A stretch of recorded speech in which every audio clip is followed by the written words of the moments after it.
Hey guys, this is Joe here working on exercise 7-8 for you. So for this problem, we are preparing a bank reconciliation at July 31st, 2017, and we're also journalizing the adjusting entries at July 31st.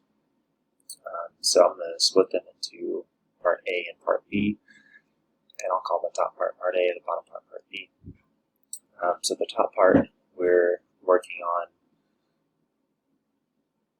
recording our recording entries that have not been recorded yet.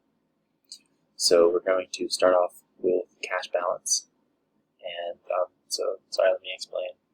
The top part of this are the entries that have already been recorded, and the bottom part are entries that need to be recorded. So we're starting off with cash balance of $7,588 in my problem, and we're going to add deposits and transfers of $2,960. Which gives us a total of $10,548.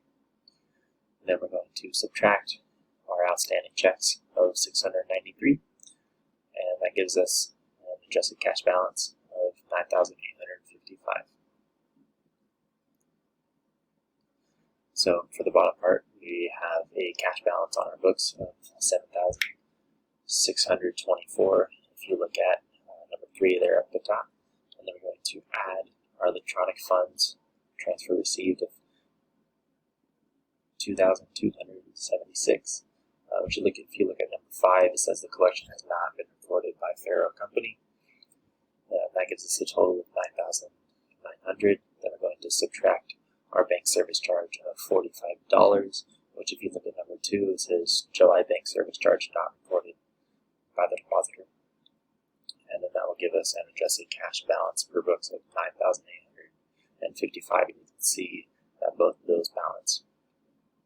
Now for the bottom part of journalizing the entry, we are just following what's in the parentheses. So for the first part, in section B, it says to record electronic funds transfer received by bank. So if we go to part A and the second little section where they haven't been recorded, it says electronic funds transfer received. It's where we're adding of $2,276. So we're going to debit cash and credit accounts receivable for those.